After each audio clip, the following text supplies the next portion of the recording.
everybody. Today is March 9th, 2021. It is a little bit after 6:00 p.m. and we are live for a meeting of the Incorporated Villages Southampton Stakeholders Police Department Reform Committee. So we are here today. Drafts from the last draft that we had at our last meeting has been updated with some additional action items that this committee wanted to see put forth. I've done that. I've put it in the Dropbox. I put it in yesterday. I put it in, it was actually draft number 2. But one of the committee members emailed me and she said that she could not find it in the drop inbox. So I pulled up the document. I made one more change to it to show, in fact, that this is draft number 3. It's version number 3. It was dated yesterday, March 8th, 2021, and I put it back in the Dropbox. So that's the version that we should be looking at and working off of. So let me just go ahead and see if we can take attendance as to who is here. I don't see, oh, okay, I got Trustee Joe McLaughlin is here. I have Trustee Mark Parrish is present. Myself, Kenneth Gray. I have the Reverend Donald Butler is present. I have Father Patrick Edwards. I thought I saw, yep. I'm looking. I thought I saw Brendan Ahern on the call. Yes. All right. I also saw ADA Patricia Brosco. Yes, she's here. Here. Terrific. Thank you. Chief Tom Cummings. Kat Styler, of course, who's hosting this. Yeah. I see Father Michael Vitrano is present. I'm here. Yep. I see Mr. Holbert Waldrop is here. Excellent, got a wave. And Sandra Dozier, I see, is here. Sandra, I just realized I was looking at the list that I have on the draft of the committee members, and I think I excluded your name. I apologize. I will add that on for the next draft. Okay, probably because originally I guess they forgot to put my name on. And then somehow I missed the second invite. So from then on, I've been attending the meetings and reading all the material. So excellent. Thank you. Thank you. Welcome. Ken, were you done with roll call? I believe I was. Okay, did you say Willa Bernstein? I did not. I apologize. I didn't see her. I see her right here. Yep, I see her now. Also, Kat, we have 2 Chief Cummings, one who's looking right at us and then one who's not. Who's the second Chief Cummings? Please stand up. He can't be an imposter. No, it's Sergeant Lamison. He's normally in my office, but he's remoting tonight. Did you say Lamison? Lamison? All right, let's do that. Terrific. All right. So Yes, I'm present too, and I don't think you mentioned me. who's that? Isabel Sepúlveda Scanlon. I apologize. I didn't see you. Oh, I see you. There you are. Yeah. Gotcha. Thank you. Okay, so this is a meeting, obviously, amongst the committee members. Michael Horstman is coming in now. Terrific. Joe McLaughlin is here. Did you see him? I did. Okay, good. All right. What was the PBA president's name again? Michael Horstman. Yeah. Also, ADA Brendan Ahern, just. Yes, I mentioned that. That's okay. All right, I think we're good. Okay, so as we've had in the past, we had 3 public listening sessions for this committee to listen to the public. Unfortunately, I don't believe a member of the public logged into any of those meetings. But this is a stakeholders meeting for the committee members. Obviously, as stated, it's being broadcast on YouTube. So the public is certainly able to listen in on these proceedings. But okay, committee members, you have or had access to the draft that was circulated. Does anybody have any topic that they want to discuss or comments? Ken, can I Who's just that? make a suggestion real quick? Who's that? It's Mark Parrish. Oh, sure. Yeah, trustee, go ahead. Can we go over each of the action items that you recommended? And that way the public as well as everybody can go through and share some of their, thoughts on this. And that way, rather than bouncing back and forth, it would be just easier so the public is on board with what we're talking about anyway, because Sure. And when you get to it, Ken, Sandra Doja had her hand up. Sandra, do you want to jump in and say something before I start going through the action items? Well, unless you're going to, it's one of your action items you're going to discuss is the complaint procedure, because that's what I wanted to address. So I can either wait until you get to that area and then I'll raise my question, or Yeah, that whatever you do, I certainly don't want to, discourage anybody from talking. I want to encourage. But if you want that falls under recommendation number 3, so we can talk about that when we get there. yes, Is that okay with you? that's fine. Terrific. Willa Bernstein, I see you have a hand up.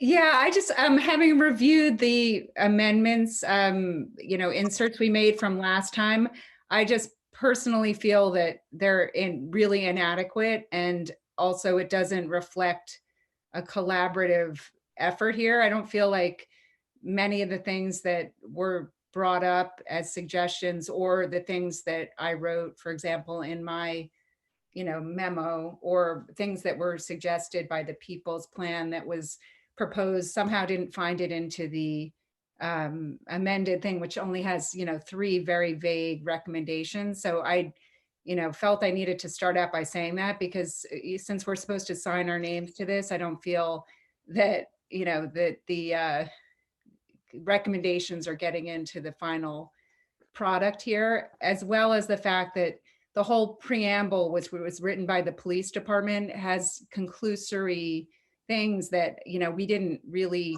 back up with numbers or research, other than, we did that, we had the results of a survey, but, of 700 people or so. But in terms of hard numbers about whether there's bias or racism in policing in our village or things like that, to conclude that the 3 pillars are being met, and, those are conclusory, which, unless you do a lot of research and take time to see if that's actually true, I don't think we should be stating that in the preamble to this report. I think the work is to come up with suggestions of reforms based on what is in the, order, the governor's order, and then propose them. And they have to be specific, not vague as they are. They're very vague. So we don't have milestones to see if we're meeting them, or people to see if they're being done, and things like that. So personally, I don't know how the rest of the committee feels, but I don't feel like, it's a very hard-hitting report that we have so far.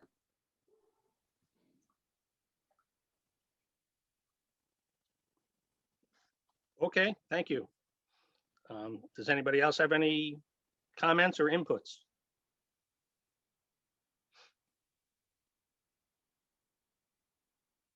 All right, so going off for trustee Parrish's recommendation, I think maybe we go down the recommendations, the action plans that were listed in this draft document. I'm sure everybody has it in front of them and has reviewed it. So the first thing that we have is recommendation number 1. Increase the number of minority members of the police department in all job titles, and particularly increase Hispanic membership within the police department. Action plan, increase outreach to the Hispanic community and other minority communities through stakeholders and other community contacts.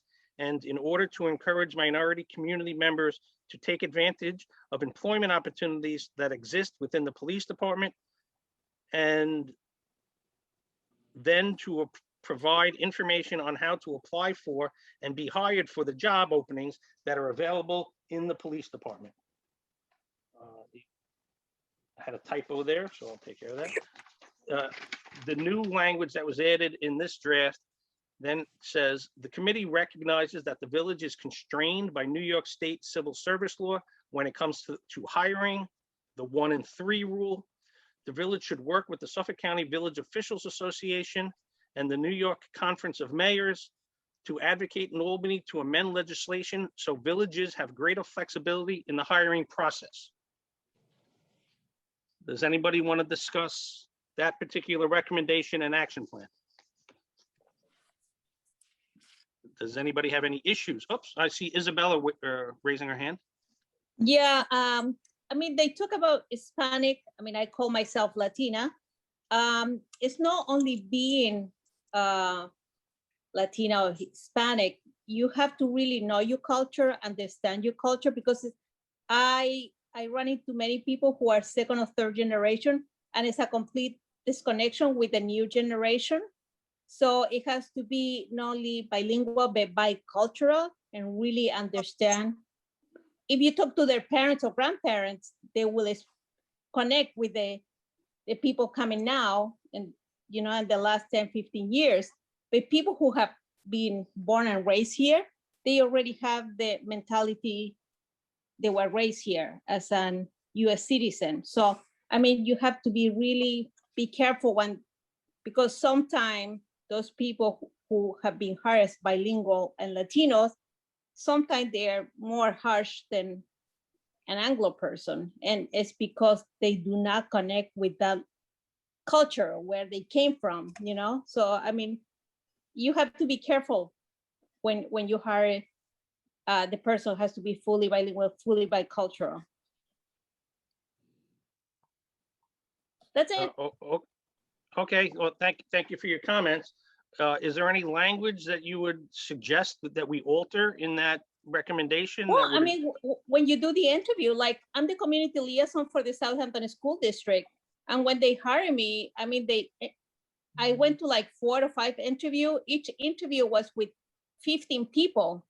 And that group, each time was they were different people. And like it were at least 6 different Latinos there, and they will go back and forth asking me things about my culture. So they really wanted to know that I really understood the people I was going to serve. So I thought it was really good. I liked it, the way they target me and they asked me, you know, they really wanted to see if I really connect with my community. I knew my community, I care about my community, and I wanted to really serve. So, I mean, the same thing could be done when you guys do the hiring. Okay, thank you. You have another. Anybody else have any comments concerning that recommendation number 1?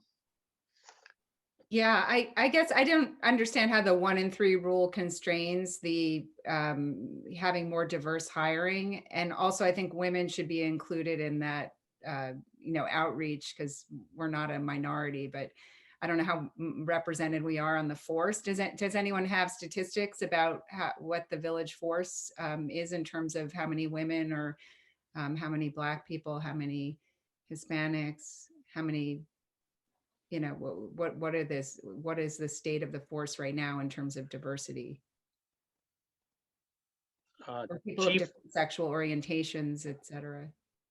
We have 5 female police officers, a lieutenant, a sergeant, a detective, and 2 police officers. 2 of the females are either bi or lesbian.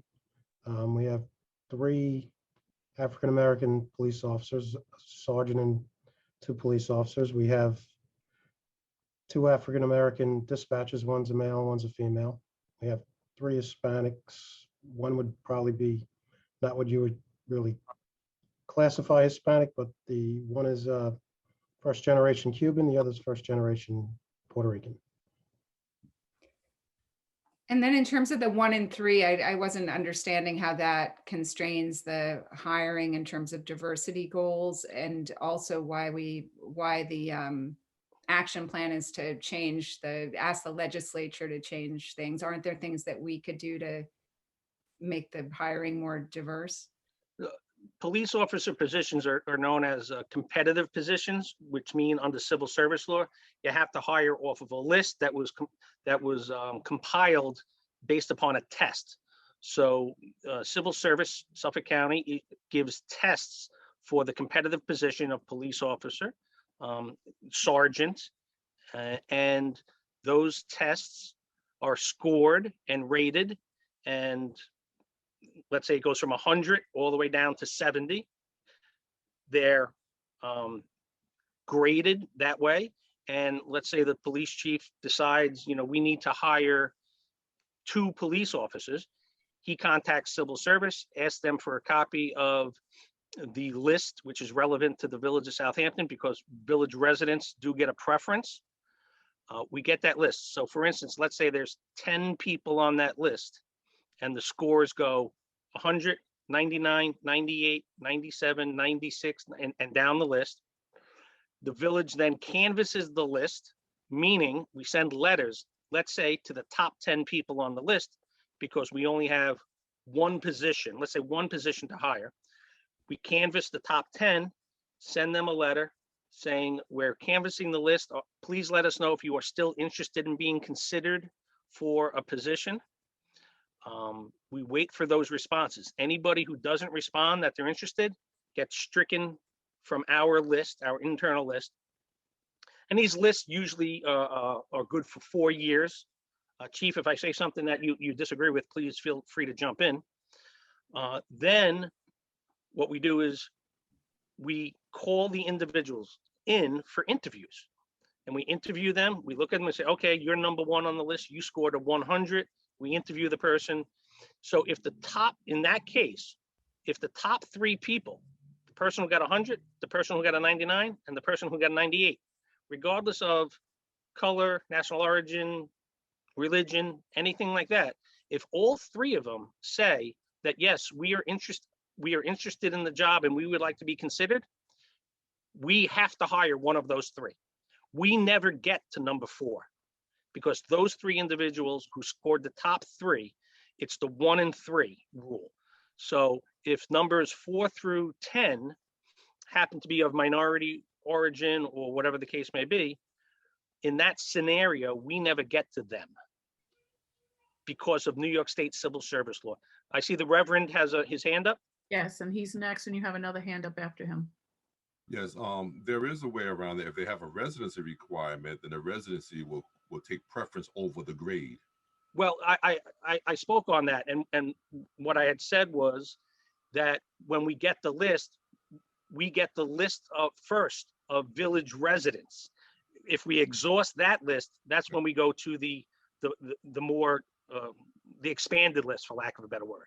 Right. But if using my scenario, if all 10 people lived in the village and they were on the village list, ranked 1 through 10, and all the top 3 ranked people said that they had an interest in the job, then we would be constrained to hiring one of the top 3. Reverend, do you agree with that?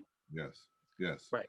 So, Ms. Bernstein, that's, you may have known that, I don't know, but that's what I refer to. Didn't. Yeah, no, I didn't know that. That's very helpful. I'm also thinking that in terms of having more people apply or people move to the village, or, people who are in the village who may not know that the police department is hiring and looking to hire, and have a more diverse police force, that if there was significant outreach in that respect, and also with the information that you would be given preference if you live in the village, that there are people who would want to seek out that career, who would move here and then be eligible to be hired. The report also, the governor's report also suggests, changing some of the testing to make it absolutely linked to things that are important in the job, more so that people of more diverse backgrounds might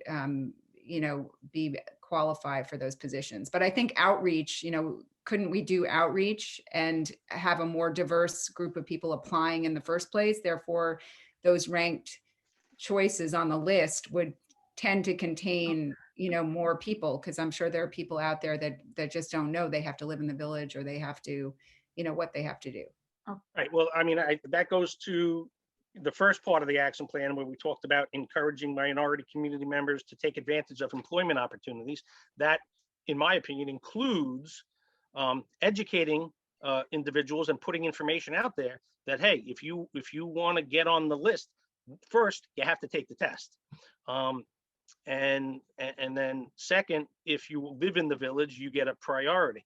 And the good news is when you take the test, it also makes you available to other communities within Suffolk County, not just the village of Southampton. So it encourages and gives employment opportunities throughout the county, not just in the village, because quite honestly, I don't know how often the village does hiring. It's not like, it's not like we have turnover where we're going to be hiring 10 police officers a year. I mean, that just doesn't happen. So yeah, I think part of that and part in that action plan was to increase community outreach for this segment of the community, and absolutely would include encouraging individuals to take the test. Because again, these lists have a time frame, they have a lifeline, they're good for 4 years. So you want to encourage people to take the tests when they're available, because it's not like you can take the test tomorrow and get hired the next day. That's just not the way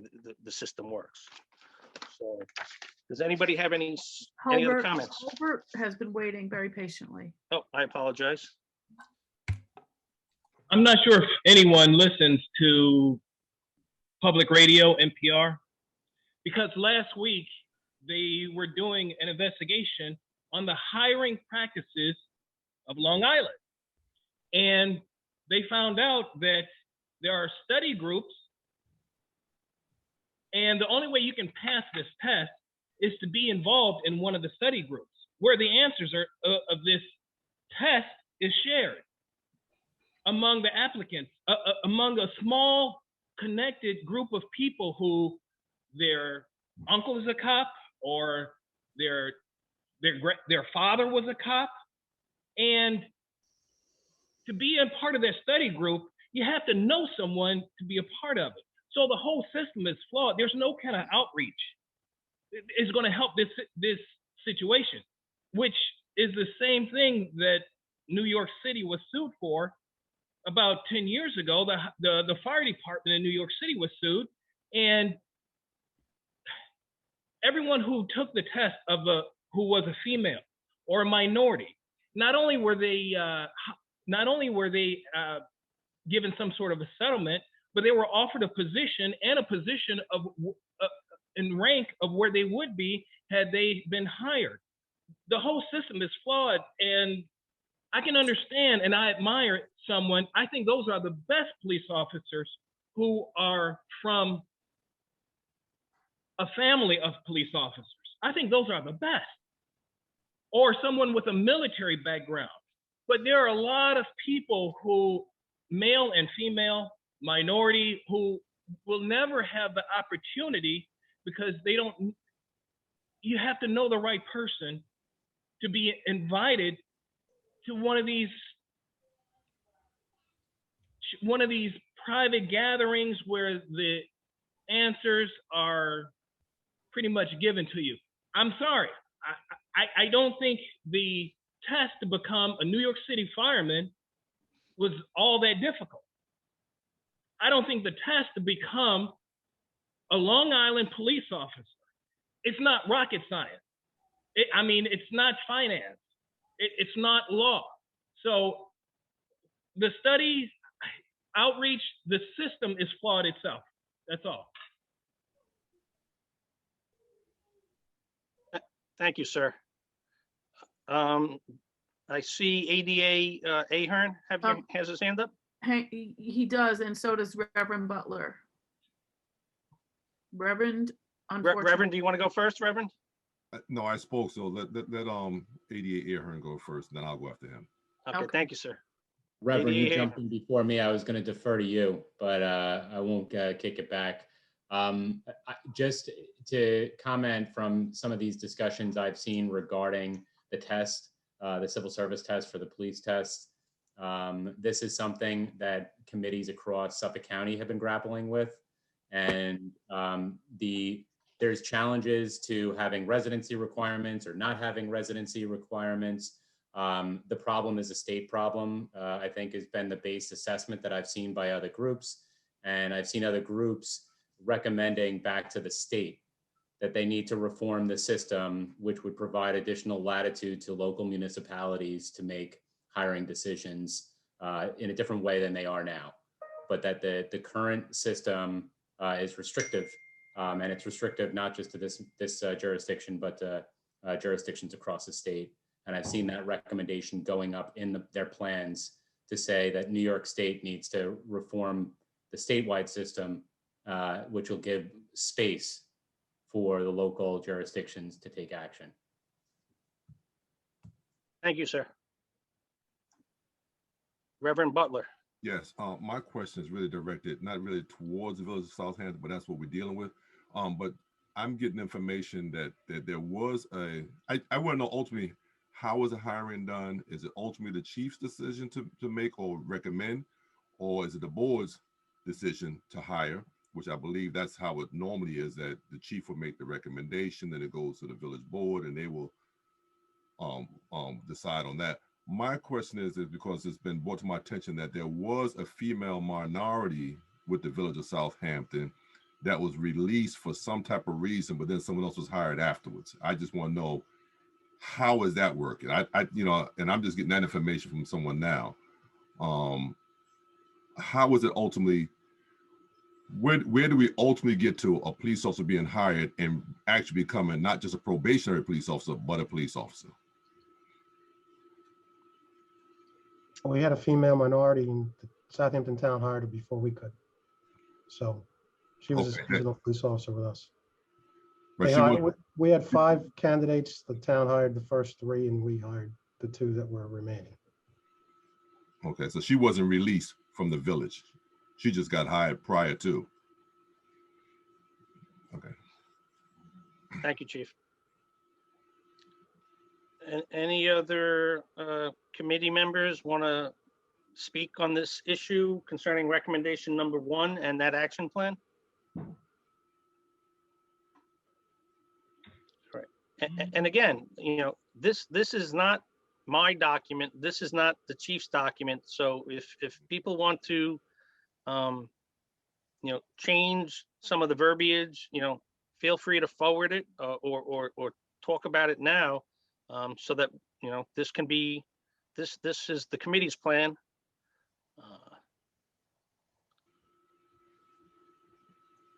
Okay, not hearing anyone. I I have Willa Bernstein just put her hand up. Oh, sure, Ms. Bernstein. Yeah, I guess if our proposal is to ask the legislature to make changes, can we specifically, for example, cite, the NPR reporting, or can we say specifically what we think the flaws are and what kind of changes need to be made so that, so that the village police department would be more free to institute a plan to be diverse in their hiring, or more diverse?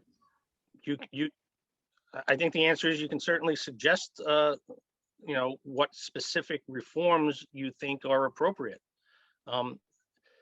Again, this reform plan is going out to over 500 agencies throughout the state.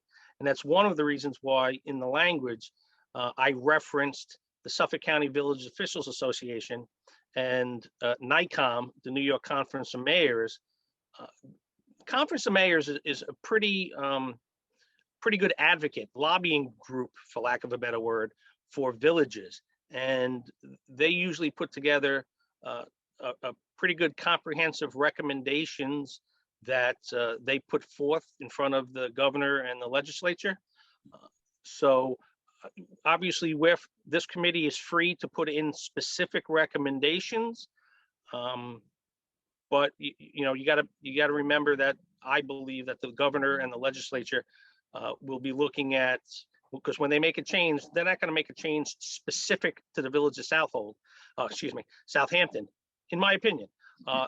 If they're going to do any changes, they're going to listen to the wave of complaints that they're getting from everybody, and they're going to make generalized changes which will impact and affect everybody. But that's not to say that we can't put in specifics, Ms. Bernstein, if that makes sense. Yeah, that makes sense. And then, even in terms of outreach, even if it is, futile with the scheme the way it is, can officers be assigned to go into different neighborhoods, to go into different, to meet with different groups of people, interested parties, and spread the word about how it is that you take the exam, and, with the hope that someday it'll be changed? Can we do specific outreach, or have that part of some particular officer's role to go out and speak, in schools or in communities about what's involved? Because I don't think people know. I don't think, I don't know the specifics. I don't know how many, committee members know exactly how you would go about applying, unless your family has had a police officer in the family already. It may be, that we could make it more transparent about how you would get those jobs. Again, we can be as specific as this committee wants to be. So if you have, and I don't know if you're getting down to the level where, Officer Johnson should go to this particular community and do X, Y, and Z. I'm not, you're saying specifics, but I'm not, I don't understand necessarily what you mean as to what you want to include in the action plan. If you can expand on that. Village police, rather than just an aspirational statement, we'd like to do this, can we have some structure? I don't know what it would be, because that would be up to the chief to, who in the department is charged with recruiting, and can they, specifically be tasked with greater outreach and greater, education of communities, with the goal of getting more people to apply. And then, when we reform the tests and take care of that, then at least that there will be people who are, start thinking, I might want to be an officer.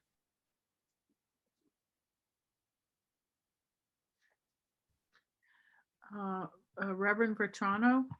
Ken, can I ask a general question here about the ultimate authority of the report? So I know that you mentioned that there's 500 agencies all going through this review process, and presumably all these reports get compiled somewhere on the New York State level. Does anything in the report immediately become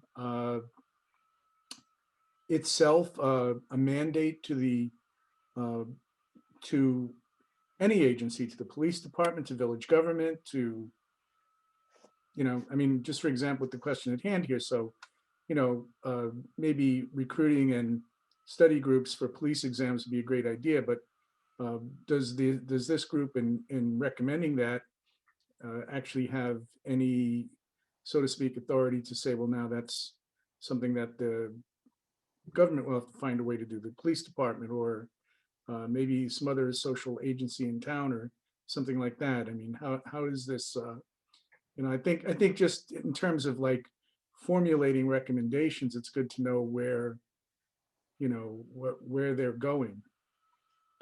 Well, I mean, the short answer to your question is, this committee is going to be making hopefully making a recommendation to the mayor and the board of trustees with a plan.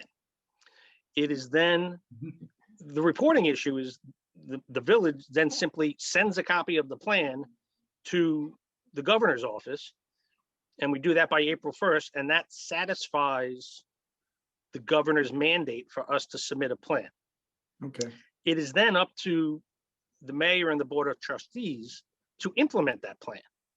So, for instance, if the plan said that we should work with, and this is the one that we just talked about, we should work with, SCOVA and NICOM to to petition, for lack of a better word, or to advocate in Albany, then the village needs to put pen to paper and send letters either to our state legislators or to NICOM and to SCOVA, asking them to take a look at this and advocate for it. And that would be the plan. If one of the recommendations is that the village should create a standing committee that meets with the police chief, the mayor's office, and the police liaison, whoever else may be on the committee, that should be created, and those meetings should take place quarterly to address issues. Well, then again, it's on the mayor and the board of trustees to create that committee and to make sure it happens. So the answer is on the state level, our responsibility is for adopting the plan. The village's responsibility is for adopting the plan and forwarding it to them. What they do with it is on them.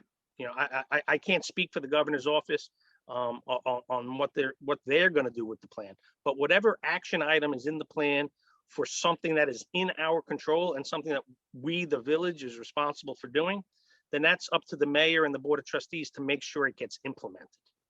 So if one of the recommendation is that we should increase outreach to minority communities for purposes of educating them about the hiring process and whatnot, the mayor and the board of trustees should turn to the chief of police and say, this is an action plan that we adopted. We want to implement it. Please tell us what steps you're going to take to do that. And then the chief will probably identify, somebody in his command who will be the point person for that. And that person will put together an action plan on how they're going to get into these communities. However that gets implemented. I think there's, and I know Ms. Bernstein had mentioned that she'd like a little bit more, definition in what the process would be. I don't know if this committee necessarily has the resources to do that. I think it's almost something that, you put in what the action plan is, the mayor and the board of trustees directs the police department to do that. And then it's up to the chief of the police department to figure out what the best resources are to accomplish that goal. And then report back to the mayor and the board of trustees as to how he's implementing their action plan. Thank you. That's helpful. I guess I was just sort of getting a little interested in, if you're defining things that should be done, need to be done. What if it can't be done? What if there's no funding for it? What if there's, does that need to be identified before you put something in a report and say this is a plan? Well, I mean, you just hit an interesting point about funding. And that's one of the things that's discussed a little bit in the report, and we've discussed it at this meeting, is body cams. I don't think this committee can include in there an action plan. We will have body cams in place by May 1st and order that, and then have the mayor and the board of trustees adopt that, because it's not something that's realistic. That's an unfunded mandate in essence. And as we discussed in prior meetings, there is a funding issue with that. The police department is in favor of body cams. The PBA is not necessarily objecting to body cams. We had a trial run with them, which I'm being told was successful, but there are some issues with that are mandatory subjects for negotiation with the PBA concerning impact bargaining. So again, I just want to caution, things that we put in this plan are subject to funding restrictions. It's subject to some of the issues are subject to mandatory negotiations with the PBA. So, I just want to bring that to your attention. Thank you. Okay. Michael Horstman had his hand up. I don't know if he has something to add, and then Reverend Donald Butler is next. Hi, Kat. No, thank you. I was going to speak on something, but somebody else touched on it. So okay, good enough. Thank you. Reverend Butler. Yes, and I agree with Attorney Ken Gray on what he just said, but our suggestions are only suggestions and recommendations. The legislative body would have to make the decision whether it becomes law or not, especially when it comes down to civil service. But tonight, I really want to hear. We have two trustees on here, and I want to hear what do they suggest also, because if we're going to work together, it need to be the community and the government working together to make sure we're moving in the right direction. So I really would love to hear what does Trustee Parrish and Trustee McLaughlin have to say, especially Trustee McLaughlin, because he's the liaison to the police department. I guess I'll go first then. Actually, I spoke with Trustee Parrish earlier today, and we discussed some of these issues. And I do think, in terms of the complaints that were brought up last time, I think we both agree that we could possibly have a employee in the village hall to process and file those complaints, or at least by the public. So that's one thing.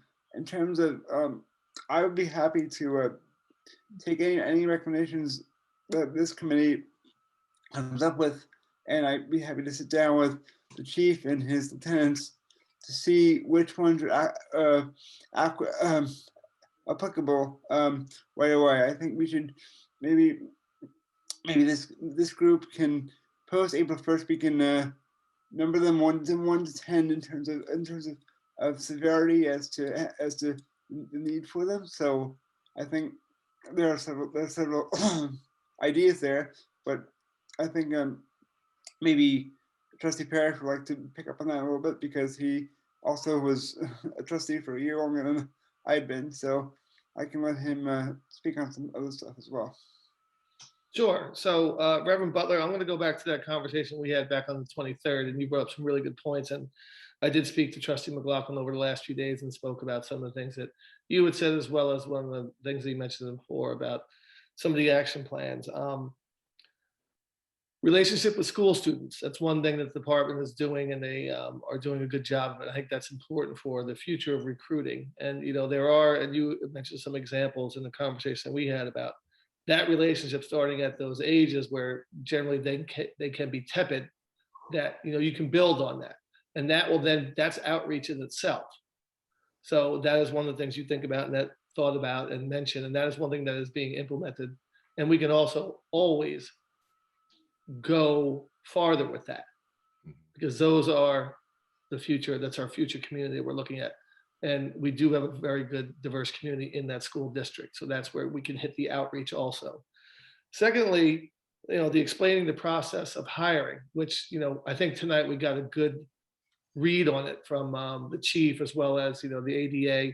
And it's one of the things that when I sat down at one point in a meeting where we did have to hire, I know the chief wasn't always a big fan of the way that it works, because you can lose some people. Like someone got picked up by the town first. There's always that way with the way that process works. So advocating for a change is also, I believe, a good point of this reform to send up to Albany, because we can lose some people by whether it be, they chose to go to town first, or we just didn't have enough time to hire those people. There is a defect in that process. So, it would be something that is important to do. Another one, how to handle complaints. It's one of the things you brought up. And I think that Joe and I spoke, and we can get something where it goes through the village hall rather than the police department to make people feel more at ease. Process. You talked about process, Reverend Butler. And that's a very important thing, especially in government, as we're learning. The process and how we go about it. And I do believe that the village does have a good process. Is it perfect? No, but again, that's why we're working on what we're working on. But I do believe strongly that some of the things that this group mentioned last week, and I wasn't here, but I did watch it. There was a lot of good things that came about it, and Ken did put it in the plan. It does need to be, tweaked, and that's why we're here tonight. So to get back on the process of this reform plan is to continue to go through it, to have this discussion like we are, and then tweak it, because we do have a meeting tomorrow. We will have more people. Hopefully tonight's not the strongest turnout, but we can get a lot of accomplished tonight. And finally, you had mentioned fairness. And I think that that's a good thing also. And this is where the stakeholders are gonna, talk about what they believe that they can see. The most important people are the ones that are on this call, but also with the police department. Collaborating is going to be really important also. And we are going to be responsible for collaborating with the stakeholders, the community, as well as the police department as a board to get this up to the governors, and then we can work on what we feel. And like we said before, Reverend, is that this doesn't have to end April 1st. We can continue to build on our department, which I think is really what our department wants to also. Our department is very eager to do the right thing. There's no doubt about it. And we're accredited for reasons, and we're building a strong community outreach already with the, school officers. And we're going to continue to build on that. So I think that, Willa had some good points, and Willa, if you can put those into the Dropbox.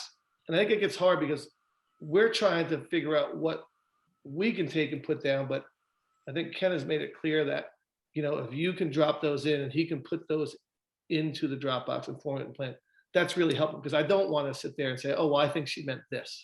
I might miss something in translation. So I think those are the few things that I can, speak about. So if anybody has any more questions for me, I'd be happy to try and answer them the best I can. Yeah, in continuation to that thought, how is the mayor and the board working? Are you guys on the same page?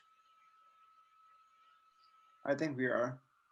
Okay. When it comes to this, we're going to have to be, because this is for the future of the community. It's not about us.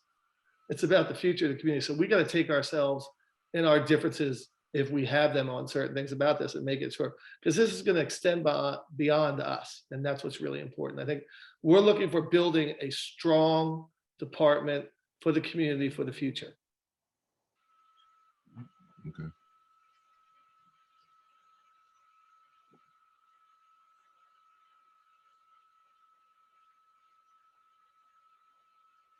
Anybody have any comments?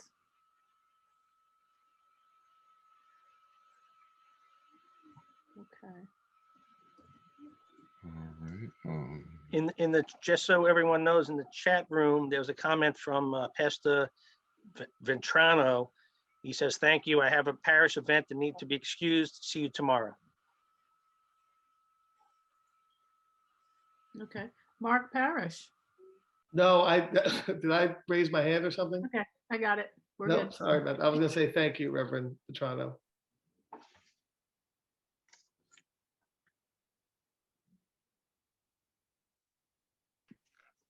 Okay, does somebody want to move on to recommendation number 2?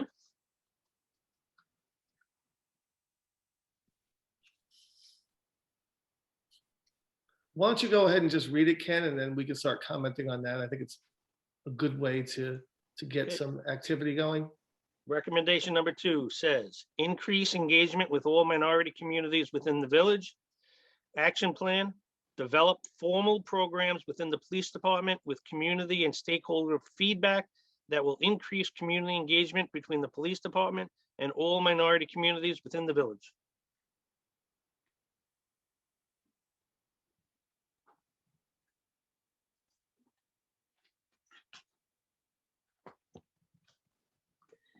Reverend Donald Butler has his hand up. And you're muted, Reverend, and then Willa is next. I'm sorry, I'm just reading it. The action plan is develop formal programs within the police department and community and stakeholder feedback that will increase community engagement between the police department and all minority communities within the village. That's a plan. Now, what is really the action? Because that's just, I'm like Willa Bernstein right now. That's just so general. What do we do? Well, we're at that point now where we can't talk about the general. We haven't talked about the specifics right now. What are we going to do to implement that? Well, any of the stakeholders have a response to the Reverend? I think you have to tell us what you're looking for, and then we'll come up with a plan to address what you think we need to do.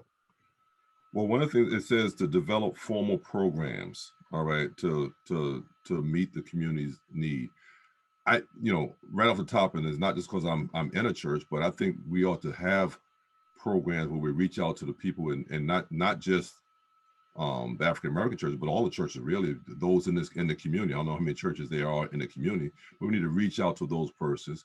Again, I'm an advocate, a strong advocate for reaching out to those young children that are in high school with the resource officers. I believe that that's a great way of our young people knowing the police without being an enforcement type of a relationship, but a community-based relationship with respect. I believe that those things are work, but those are just starts. The police department already has, I think you said, 2 resource officers, Chief. I think you said you already have 2 resource officers, but it need to be a formal plan that, okay, I need you to be targeted at not enforcement. And I don't know how to reason. I'm not saying that's what's going on, because I do not know how the resources work in Southampton or what they're doing. But it shouldn't be enforcement only. Of course, you're going to have to do some type of enforcement when it's necessary. But it should be more like building relationships to where these persons we had ride-alongs. We when I was a school resource officer, we had kids that would ride along. We had the explorers group that Nassau County had that would allow the kids to see what the police do day by day. What's going on in the police car, what's this and what's that. If you give out more information that way, more interaction, you'll find more minorities that are interested. Right now, we might as well just be totally honest here. Minorities are afraid to deal with the police on any kind of level, and until they feel comfortable with dealing with the police, they will not sign up for a test. They will not sign up to come and see what's going on, what the police was doing. If they have a picnic or something and invite the community, they're not showing up because they're afraid that somebody's going to pick them out for something, to do something against them instead of having a good time. So we have to build this relationship. And I know it starts at a younger age, because right now people think the way they think today. You can change that, but that's a slow change. But you can develop a thought pattern, a thought process in our younger children and how they should feel when they interact with the police. Well, just so you know, our school resource officers attend the town's Explorer program. And they are definitely not enforcement focused. They're definitely relationship focused in the schools. Okay. But that's a good start, though. That's really my point. That's a good start for our young people. Can I comment on something that the SROs are doing? Because it was actually in the paper probably within the last 2 months. They did what they call a smile campaign, because they're all wearing masks. They encourage everybody to get pictures, and they made buttons for all the students in 4 schools in our village, and had them put them on, so that way when they were walking in the hall, they could understand who that was, and the smile was there. So that's the type of thing that they do too. They definitely are really trying hard to create a environment that is based on, we're here, you want to smile, we're going to smile back. And so these are the attempts that they are doing. So, and there definitely is a lot of things to build. The ride along program is really cool. I was fortunate enough to have a really good experience growing up in Southampton Village. And I explained this to you earlier, where the village, was really good to me. The police officers were, so you felt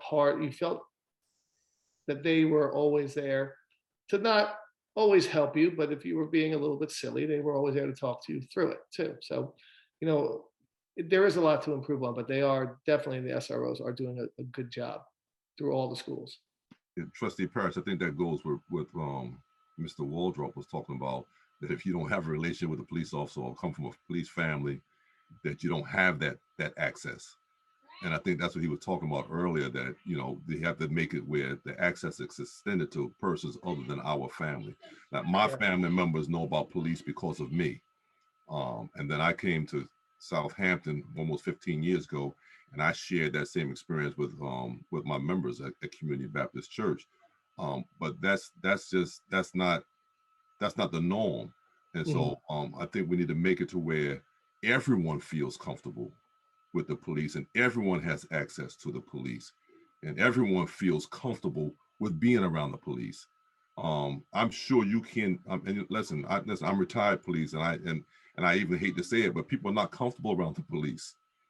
You know, they weren't comfortable around me when I was in a police uniform. You know, it's just that's just what we're dealing with right now. So there's nothing personal to anybody, not especially to the chief or to the police department, but it was even to myself as a police officer. Our communities were not comfortable with the police. The people that I knew prior to become a police officer that would talk to me, and when I put their uniform on, they didn't speak to me anymore. I didn't do anything, but I wore the uniform. And so we have to bridge that gap. And that's going to be some work. That's going to be some work. And it's going to take a person with compassion and a good heart to make sure that goes forth. Okay, next was Willa. Yeah, I guess, yeah, I attended actually the Citizens Police Academy for 15 weeks when I worked in oversight. And it was one of the best things I ever did. And it in terms of, you know, gaining respect for what police officers do and seeing the kind of choices they face on the job, there were all kinds of training sessions led by, you know, the teachers in the police academy who were amazing. And I did ride-alongs, and I, you know, did constitutional law, and it educated me about, you know, the choices that people are, you know, the difficult choices, the difficult work, and it was amazing. So I think the idea of having that for school age kids where they could get some positive exposure like that would be amazing. But I also feel like I have to raise, because my daughter is in college and she's taking a course on the school to prison pipeline. So, and one of the things in the governor's report was the idea that the police department, when they're in schools, should probably sign an agreement with the school district that in most cases they don't get involved in enforcement issues, because the role should really be as mentors and should be a positive experience. So it doesn't result in, you know, what my daughter had to educate me about, which is this school to prison pipeline idea. But I think there's, you know, what you're talking about is an amazing opportunity, not just for students, but for people in the community to be able to gain trust and have access to understanding the important role. So I think that should be in the action plan, but I think there should be a standing committee. You know, I think Mark's idea is like, you know, that we should go on and continue improving things, and it's not just for us, is a very important point, because no matter what kind of job the village of Southampton is doing, you know, we're trying to change, I believe, you know, some of the structures and increase trust and some of the procedures and protocols, so that, you know, for the future, and for, you know, if you have times when whoever's in charge is, you know, not doing the best job, like what are the procedures to, you know, to root that out and change things for the better. So I think we have to, you know, have those rules in our report, those, you know, not just aspirational, but specifics.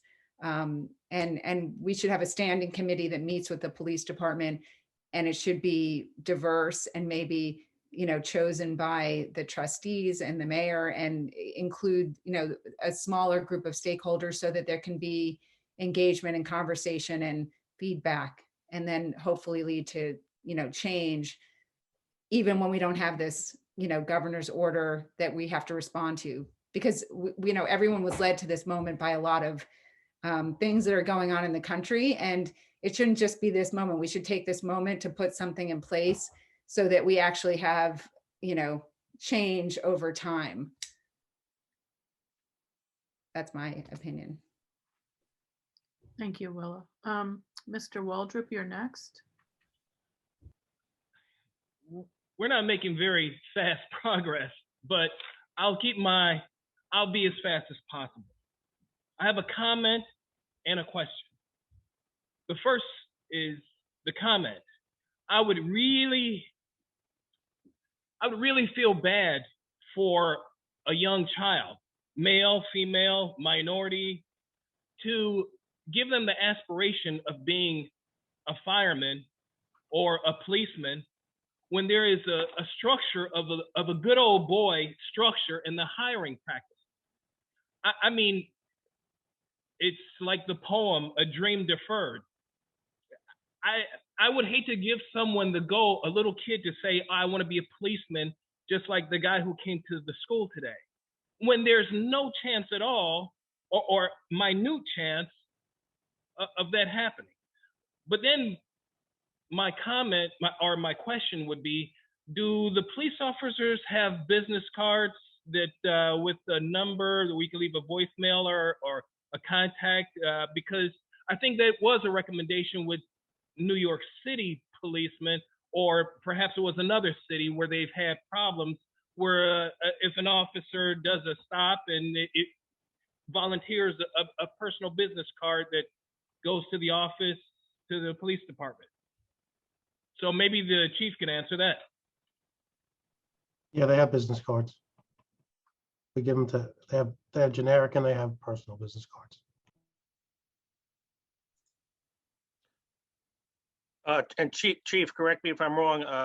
I was on the village website looking, looking at various departments. It appears that every one of your officers has their own extension also at the, on the telephone. Is that correct? Yeah, on svpd.com, every officer's email and their phone number with the extension is there. So you can look up anybody in the police department.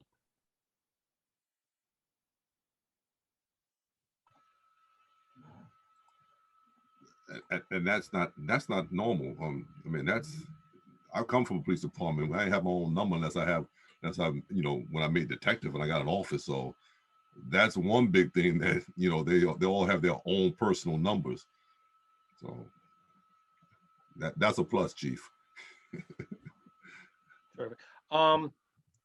Okay, I got a thumbs up there from Mr. Waldrop. Great. And I got another chat here from Father Patrick. Alas, like Father Mike, I have to be excused for a parish function. So he is now off the call. So everybody knows. Okay, any other issue or any other comments, I should say, concerning recommendation number 2? Okay, as per Trustee Parrish's request, I'm then going to move on to recommendation number 3. This one's okay. Although there are generally less than 6 personnel complaints per year against members of the department from all sources, and the complaint form is on the department webpage and available on request at police headquarters, the feedback received is that there needs to be an easier, more transparent process for the filing of a complaint against a police officer. The community survey indicated that approximately 86% of the respondents felt somewhat to extremely confident that their complaint of police misconduct would be fully investigated. Over the course of the past 15 years, numerous members of the police department have been disciplined for misconduct, with 3 officers being referred to the Suffolk County District Attorney's Office for possible prosecution. Action plan: implement an improved complaint procedure. Complaints to be filed with the village administrator, a non-member of the police department.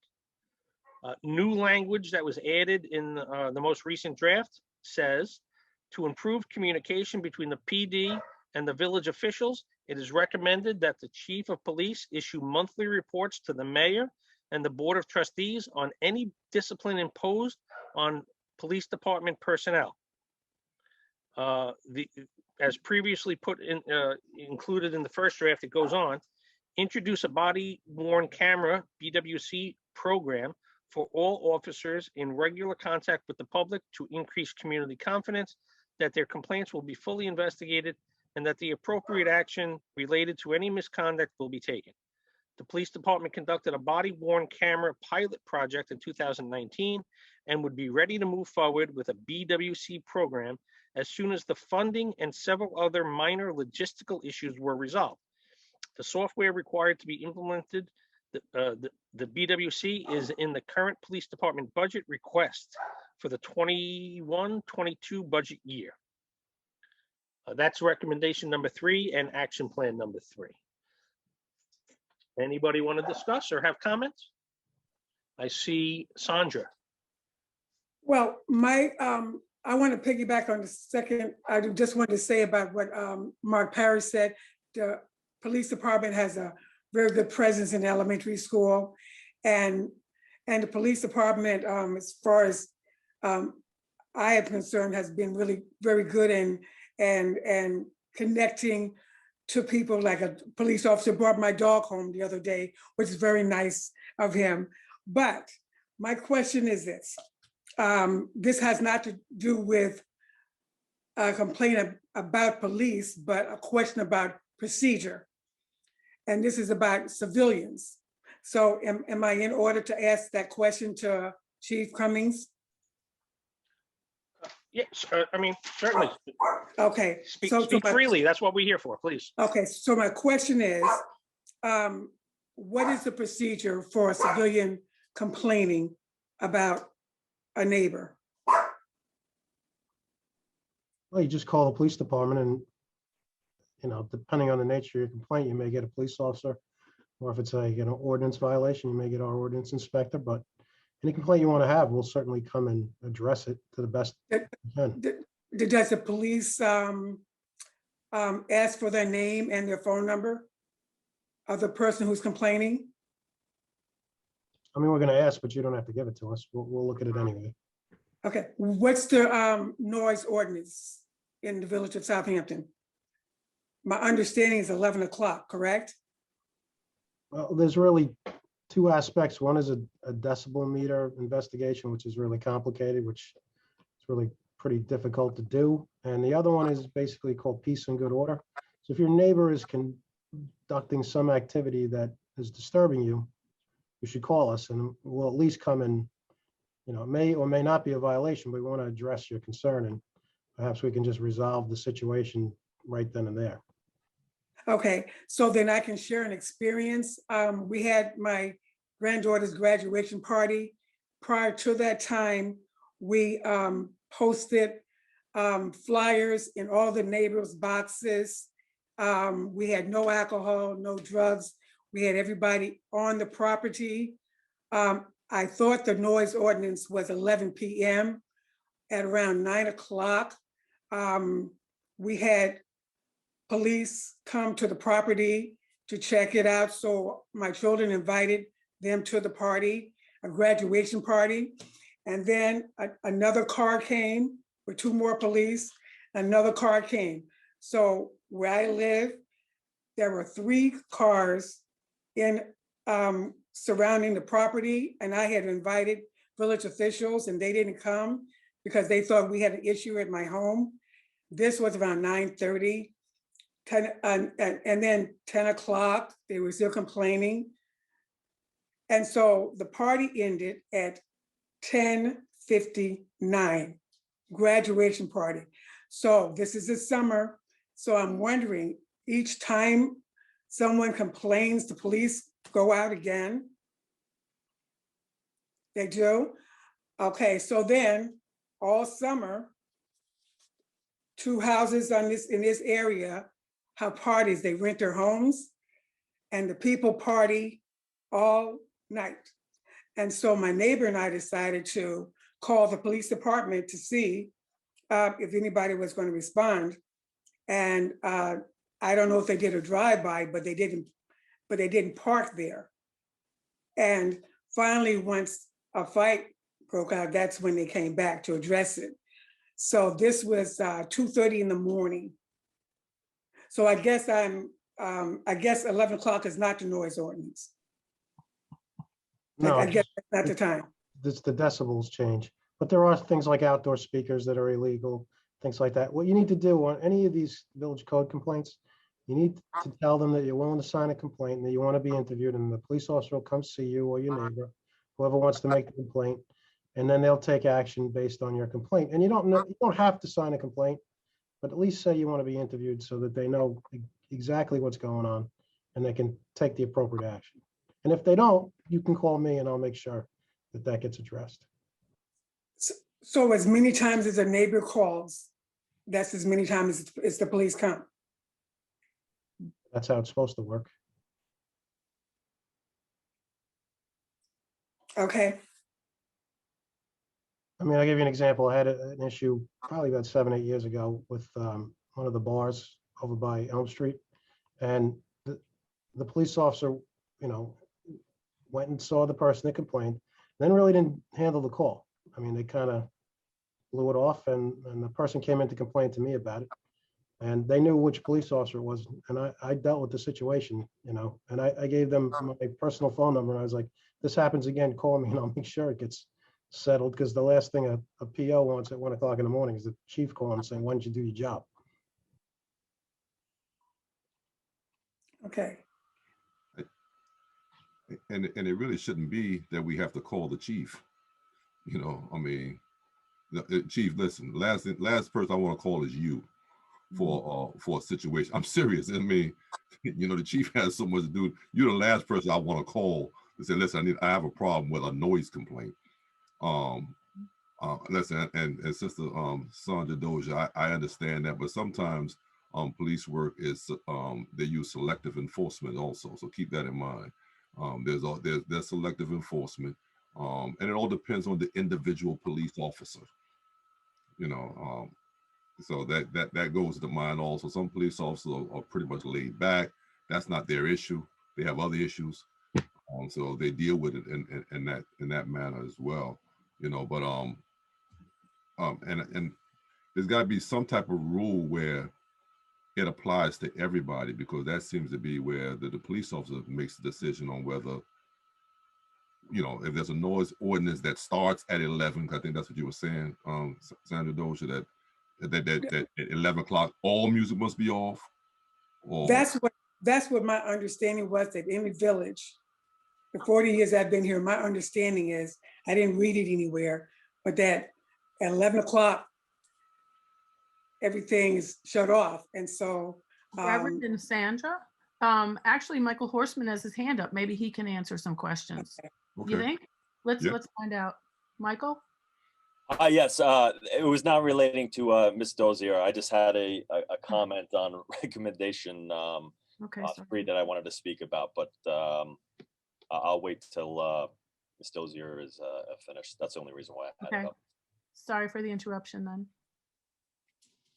Go ahead, Sandra. I mean, the noise ordinance applies at any time during the day or night. If there's a, loud noise, and I mean, it's a violation, we'll deal with it. Right, but Chief, you did say based on decibels also, so that's really hard to measure. When you're talking about decibels, that's unless you have something with two, that's really hard to measure. And noise complaint is really based on who the hearer is, because my music may not be loud to me, but may be loud to a person 2 houses away, and not even loud to the person next door. So that's why I says it's really need to be something concrete to where the police officer can, and again, you're talking about a violation, but something where the police officer can at least do something or say something. But that's a hard one. That's a hard one.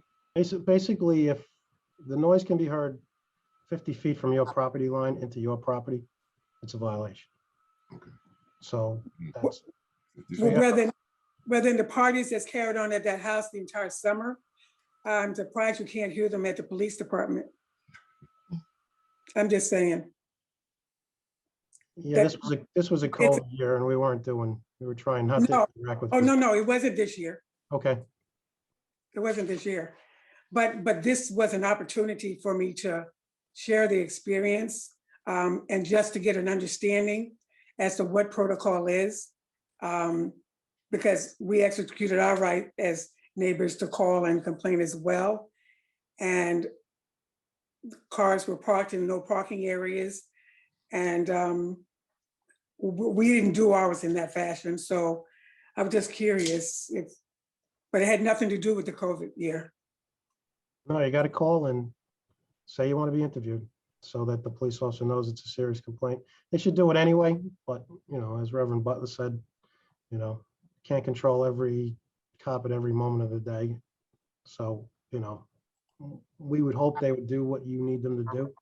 But, and like I said, if you're dissatisfied, then you can obviously make a complaint about it. You don't necessarily say they engaged in misconduct. You can say they didn't do the job satisfactorily.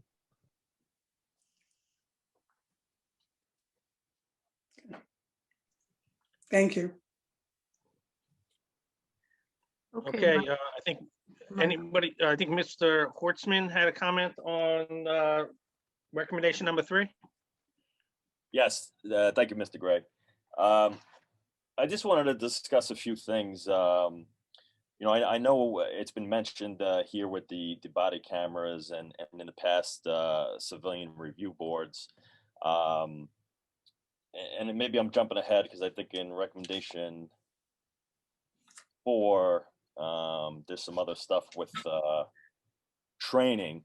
But I think something that hasn't been talked a lot about is more training for the police officers. Unfortunately, due to COVID, this year training was a little different. Obviously due to social distancing and whatnot. But I think that's something going forward that I think every department experiences, that there's never enough training.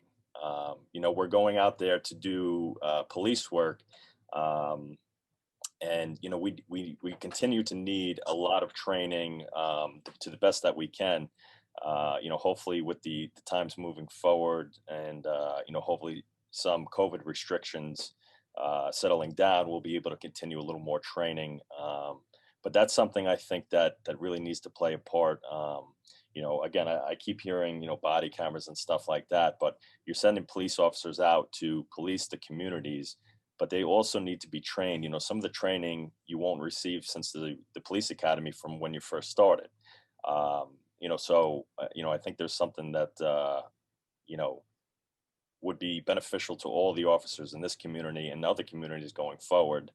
A lot of the issues, I'm sure, is budget and stuff like that. The other thing I want to comment on is the body cameras. We did do a 2-week pilot program. Again, this is something that is very expensive, where the village officials and the PBA would have to sit down and negotiate, which I believe you mentioned, Mr. Gray. But I just want to, advise the committee here as well that there also is, things that are currently in place right now. If a police officer is allegedly doing something wrong or possibly something like that, that they would be investigated by the Attorney General's office and or the local district attorney's office. So we do have some of these things in play already, to protect the community and stuff like that. So, again, it's just something that is not going to be a situation fixed tomorrow. It's very in depth, as you said, Mr. Gray. But that's all I have to comment on in the body cameras. But as far as back to the complaints, I disagree with filing it with the village administrator, which I believe Miss Lisa mentioned last time that she was unsure regarding the village administrator and or the board of trustees. The village administrators serves at the pleasure of the village board and only have a 1-year contract. So to take a little bit of politics out, I don't know if that would be the best way to file a complaint separate from the police department. That's all I have right now. Thank you. Willa? You are muted, ma'am. Yeah, I was wondering why we can't have some kind of ongoing standing committee, whether it's, a couple of people. I don't know if it should fall on one person's shoulders to do that role, to take outside complaints, civilian complaints that they investigate alongside the police department and with the cooperation of the police department, because they should either have subpoena power or otherwise have the commitment of the police department to provide both the complaint and any body cam footage or written complaints or anything else that would allow the group of people, whether it's 2 people or but it should be a professional group that's not political, that is not a 1-year position, that is mandated to follow the complaint, report back to the complainant, publish the outcome. And that's the way to make it transparent. And that's in my view what needs to happen. There has to be a, you know, more than one person probably assigned to an official job with, you know, with the cooperation of the police department. So, you know, can we come up with something that has those aspects to it and then have it be an ongoing part of our village government? So, you know, and as far, I think our own report says that the funding for the body cams was set aside or provided for. So I don't, you know, I think our own report actually states that we came up with the funding for it. So I'm not sure why it's provisional. No, I just requested it. Okay. The budget Yeah. isn't finalized yet. Okay. I thought we said it was agreed to, or in principle it was agreed to. No. Okay. I misunderstood that. Yes, no, Ms. Bernstein, yeah, it specifically says that it was a budget request from the police department for the 21-22 budget. That has not been adopted yet by the mayor and board of trustees. So that request from the police department has not been approved yet. Okay.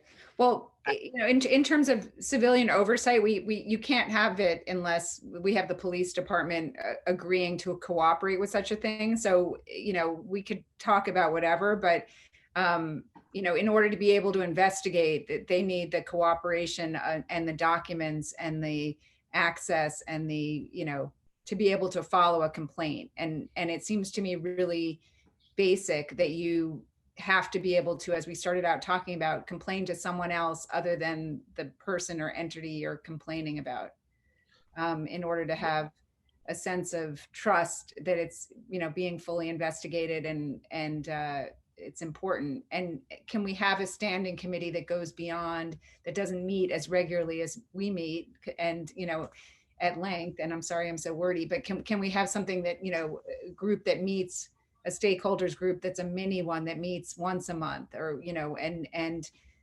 tells the public what's going on with the police department and with, you know, because saying that the chief has to report on disciplinary actions, you know, that doesn't go far enough in my opinion, because the problem is with the system of reporting. So you would probably likely get more reports if there were more, you know, if there was people felt safer making a complaint. So we've had, you know, testimony on the panel itself that there's a lack of comfort or trust, you know, not just with this police department, with any police department, about complaining directly to the people who you're not, you know, satisfied with how an interaction went.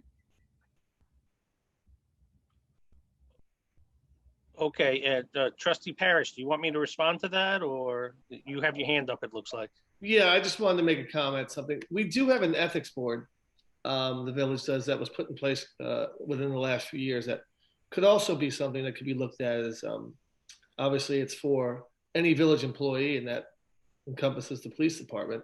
And it does have, I believe, 5 people, and their terms are all staggered.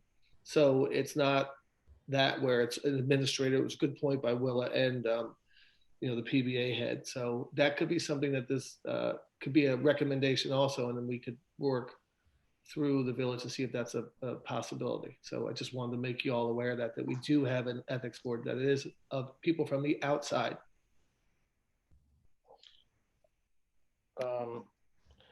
Okay, Trustee Parrish, you know, without having that legislation in front of me concerning the ethics board, I'm going to say off the top of my head that that's probably more for investigating conflicts of interest, whether or not somebody who's in a position to make decisions and issue, you know, recommendations on hiring contractors or something, whether or not they have a financial conflict of interest. But that's absolutely something to look at. So that might be a good suggestion to move forward. Thank you for that clarification then, Ken. Appreciate it. No problem. And, you know, Ms. Bernstein, again, and I hate to keep deferring to issues that are really under the control of the state legislature.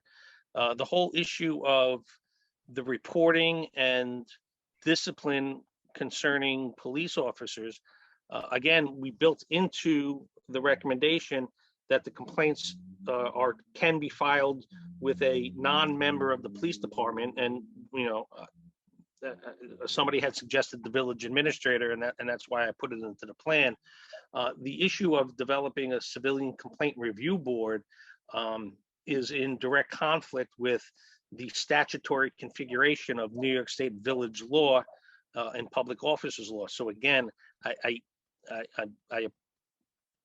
apologize, but I think this comes to a point where we are again, and this is a fine recommendation. I have no problem with that, of course, trying to look to the state legislature to amend the state legislation on how it goes through, because right now that's what it is.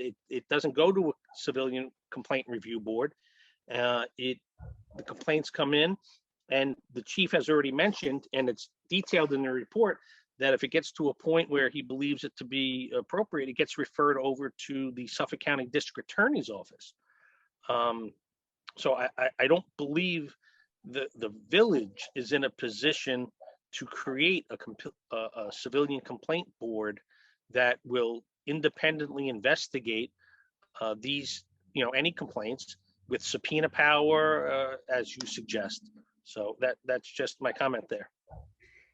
Yeah, I don't think that could be the case, but we could certainly create one, and it could be tested by the court as to whether that would be upheld. But in fact, that's a direct mandate that comes for reforms, and one of the key areas is oversight. So I can't imagine that would not be upheld in a court that was looking at whether a village could regulate its own, one of its own departments. But I mean, anyway, it's a theory. I think clearly this panel and the stakeholders have been given authority to come up with proposals that make their way into these reports. And then, we should be doing that cooperatively. And then, the idea that it may or may not be challenged or may or may not stand up is sort of a separate issue. But in this case, it feels like it's being wielded to knock down proposals that we've been, asked and given specific authority to look at and propose. So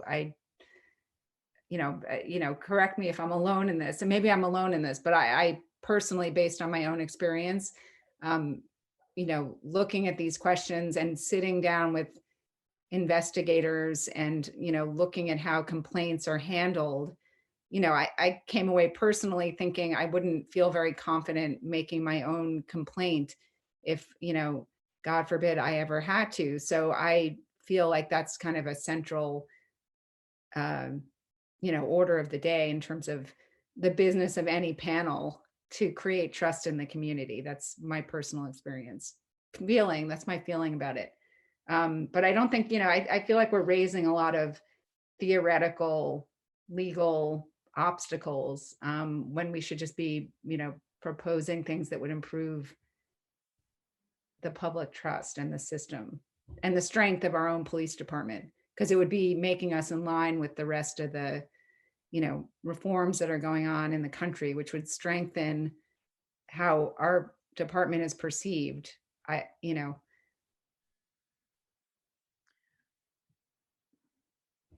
Reverend Butler. Yes, I have a couple of things. Mike Horstman is the president of PPA. Yeah, so my thing is that he's right that they do have a process of complaints, the Attorney General or the District Attorney's Office, but that's on major stuff. I think the community is more concerned with the minor stuff, because the major stuff gonna get there anyway, regardless of what the police department does. That's gonna get to the Attorney General or the District Attorney's Office anyway. But it seems that the focus to be more on the minor complaints. He called me the N-word, or he put a chokehold on me. He did this, he did that. I think those are complaints, which now it goes to the chief. Was investigated, it ends up with the chief. The chief makes a decision. We're just saying that there need to be another avenue to where people feel comfortable even making those complaints. And I was just listening to Willa Bernstein. I agree with a lot that she was saying, even though I am not an advocate for civilian complaint review boards.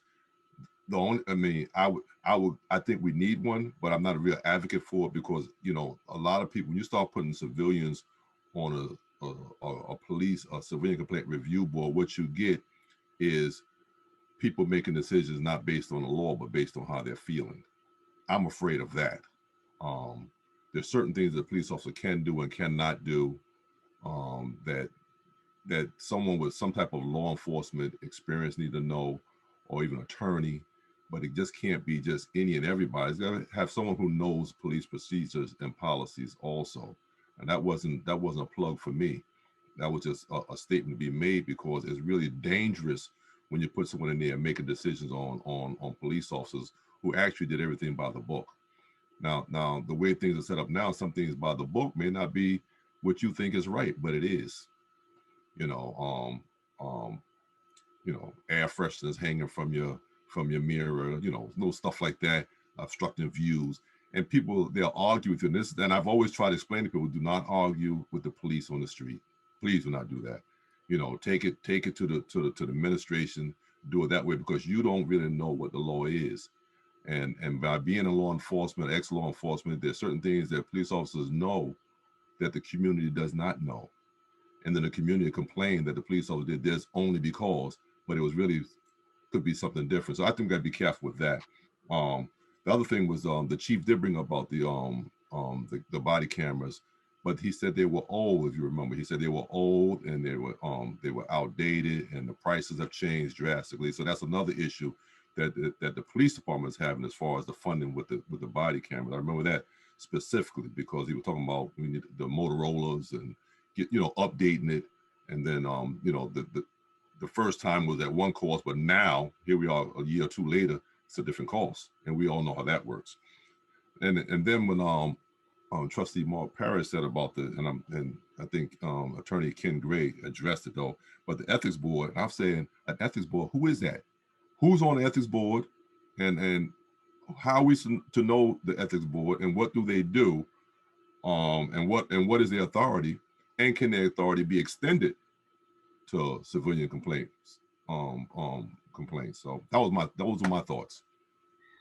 Okay, so you brought up Michael Horstman. So did you want to respond, Michael? Yes, thank you.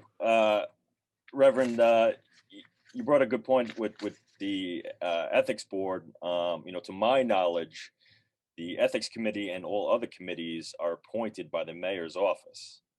So that is, somewhat of concern for, fairness going forward. Again, I just want to mention that, we have 32 police officers. Regarding this, we keep talking about civilian review boards. We don't have 35,000 like New York City does. They have a totally different system going on. But again, as I mentioned last meeting, if an attorney has some alleged misconduct and a panel of attorneys investigate that attorney. If a neurosurgeon allegedly did something wrong, a panel of doctors are going to interview that neurosurgeon. They have the experience, they have the qualifications. So, to have a civilian review board, again, only for 32 police officers, where we have 2 village attorneys and their associates, who could also look into things if there's some type of alleged misconduct. Reverend, as you said, more minor things that wouldn't be referred to maybe the district attorney's office. In my personal opinion, I believe we already have that in place. Again, just with the committees, we all have to remember that these are personally handpicked by the mayor's office, and there is, some conflict of fairness there. Thank you. Then that means there's something else going on there, because ultimately the mayor is responsible for the village. So are we saying that I hate to even put it out that way, that we don't trust the mayor's leadership or the community's leadership in putting the mayor in position?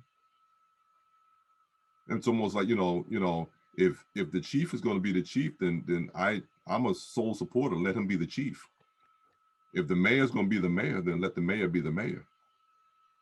instead of restricting what the mayor can do. I mean, we have two trustees here on us right now. And, they're part of making that decision. It wouldn't be solely the mayor. You would have a board of trustees that will join in that decision. Hopefully, they wouldn't join into something that's just crooked and outright wrong. Okay, Joe, did you want to respond? Yeah, I will address those points. Number one, I will to go back to Bill's point. I will check with our labor council to see what the validity of a civilian review board would be. Just to have a confirmed legal opinion as well. I will also mention about the review. Quite frankly, the appointments are made by the mayor, but they are ratified by the trustees. So just to add that clarification as well. So yes, the mayor has the power to appoint, but the trustees, Parrish and myself, have the ability to ratify or to raise questions if we see fit.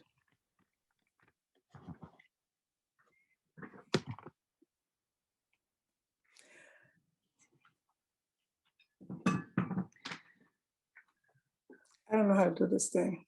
It's okay, Sandra, jump in there. Nobody else has. Okay. Okay.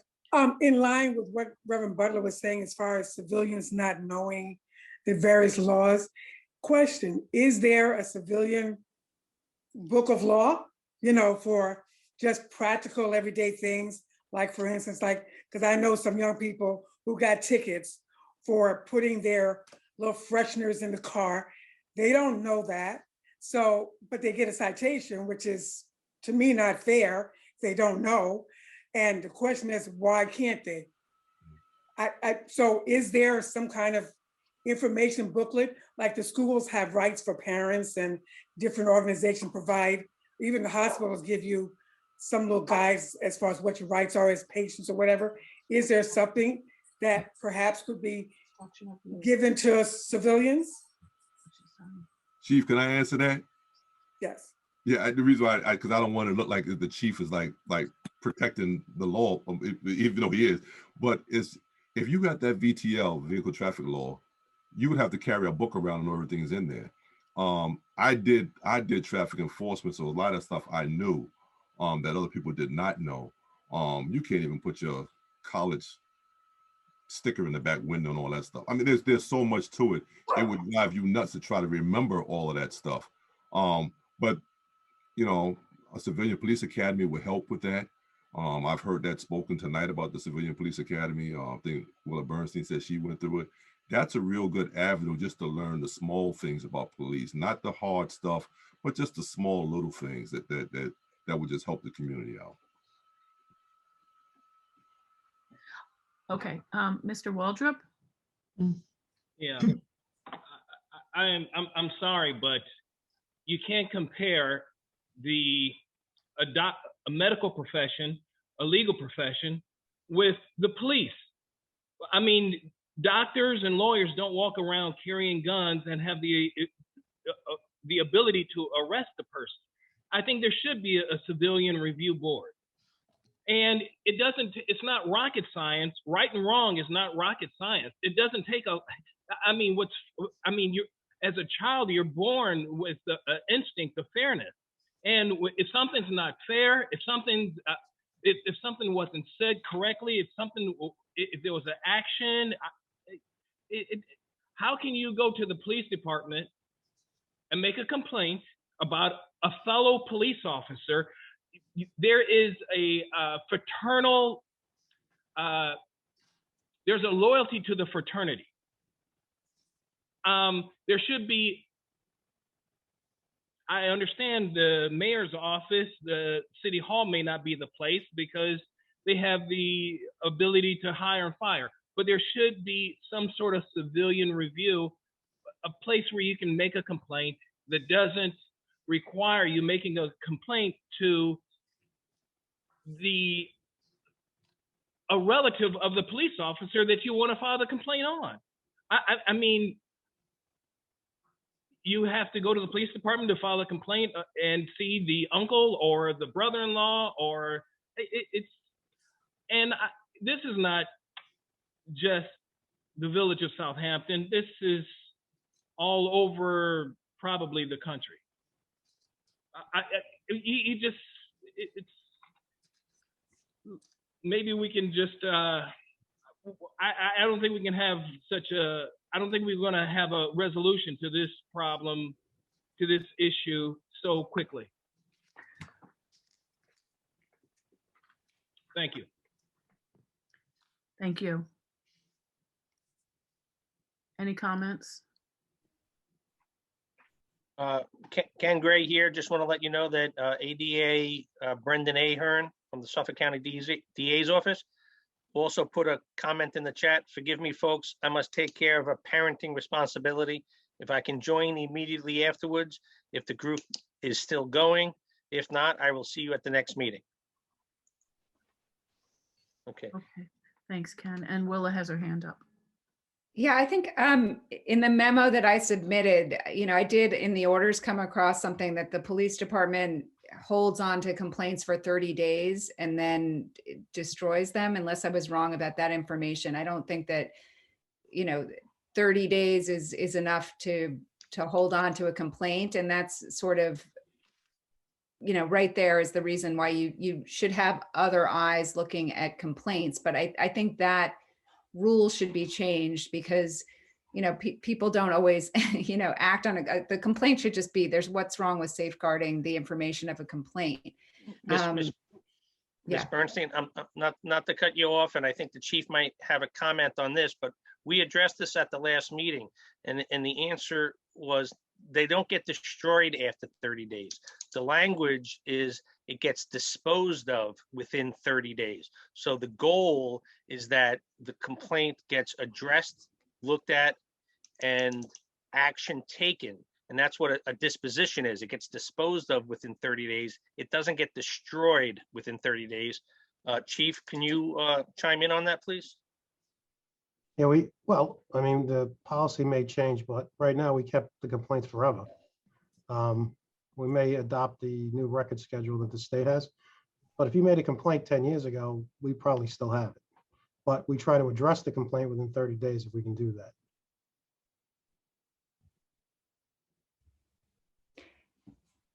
that. The problem is, the problem is the chilling effect of having to report it to the police department. And then, you can't appeal the decision and it's based on this substantiated, not substantiated. And if there's not other information like a videotape, in my experience, it doesn't get substantiated. So the idea of an outside, other people looking at this, and I agree with the idea that they should have some criminal justice background because that helps to look at these situations and have a better sense of what's going on. And if you have expertise in that area, it would be better. But the chief, you ultimately have the authority in terms of the disciplinary stuff.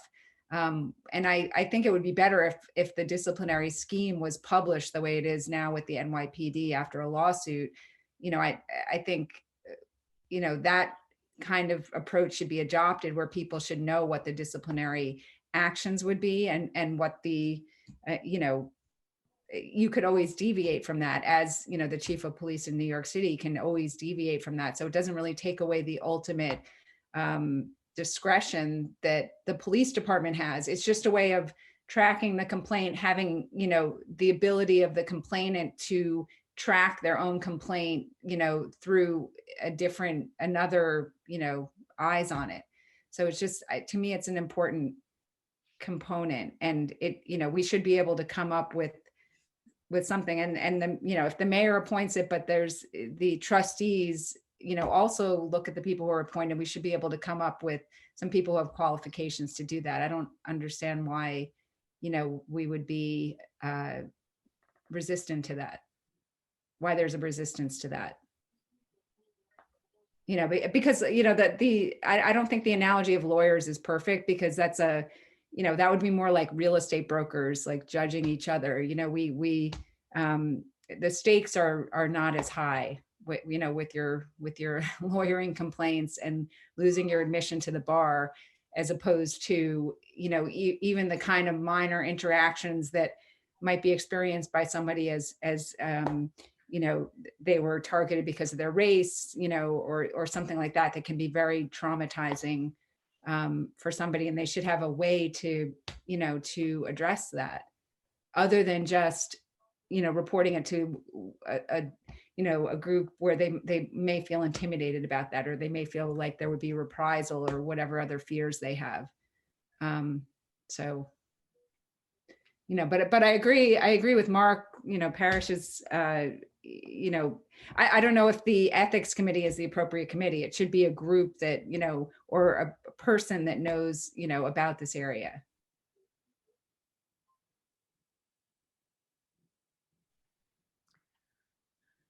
If no one's speaking, I agree wholeheartedly with what the Bernstein just said. Needs to be something, because right now, if our goal and our aim is to get the community involved, well, we're not moving that way if we're not going to allow them to have access to speak or feel comfortable in speaking and making a complaint. We're not gonna move any place. We'll just be going in circles and saying stuff and nothing happening. So there needs to be something that's going to be done. And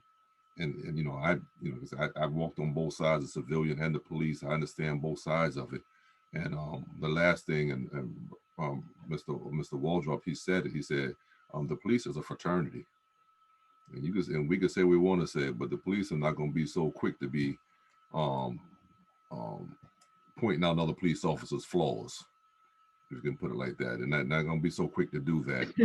And I said in the last meeting or the meeting before that, there needs to be an avenue where the police can even make a complaint against another fellow officer that is just outright just doing something wrong, and it made him, there need to be some avenue for the police also, not just for the community, but avenue for the police, because I truly believe that there are more good police officers than bad police officers. That one or two that's doing things contrary to what the chief wants or what the village wants, that person needs to be pointed out. And the only one who's going to really be able to point them out effectively is somebody who knows firsthand this is what you're doing. The community doesn't always know that. And by this transparency, what will happen is that, and I see that's what Will Bernstein, you've been hitting that transparency really heavy. That transparency will make it to where the community knows who's the bad guy, but then the bad guy will start slowing on his actions because he now knows that it's not just the police officer that knows, but it's also the community that knows. And the last thing I think a police officer wants is name to be in the newspaper for calling someone a certain name or being known for doing something, and have a record of complaints lined up to where the community could see that, oh, he's been reprimanded for this, or that, even if it was just verbal. That's the last thing a police officer wants.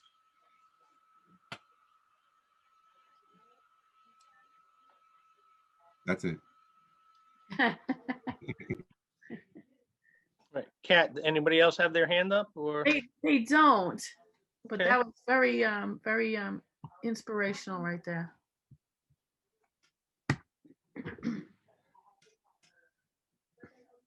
Okay, following Trustee Parrish's request, he's asked me to move through to the other recommendations.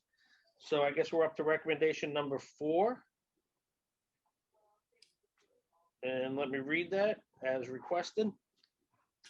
Continue with training initiatives identified in the executive order, such as de-escalation training and implicit bias training.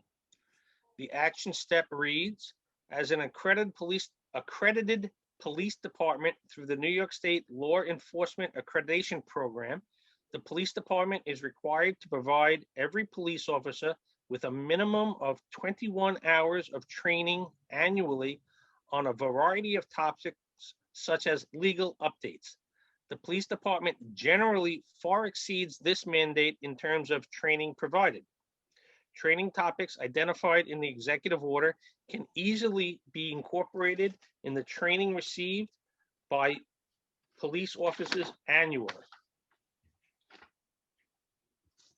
Comments, discussion?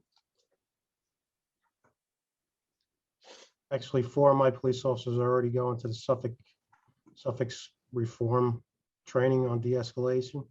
So we're already, and we did, because of COVID, we did online training all summer on some community policing, de-escalation, implicit bias training, community awareness.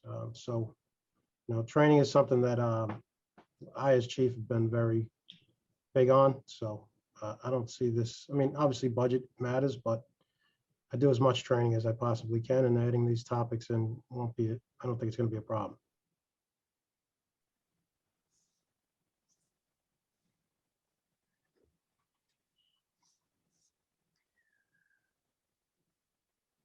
I see Mr. Waldrop has Just raised put his it, hand. just put it up. Yep. I'm sorry, is there a common sense training? Because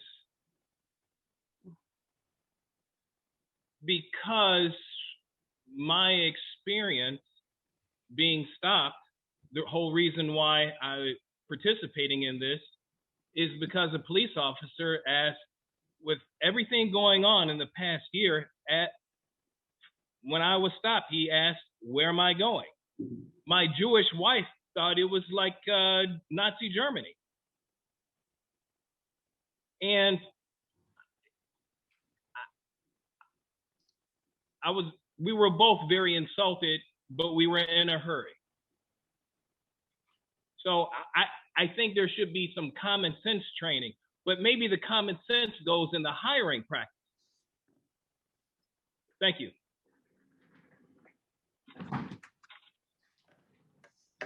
Thank you, sir.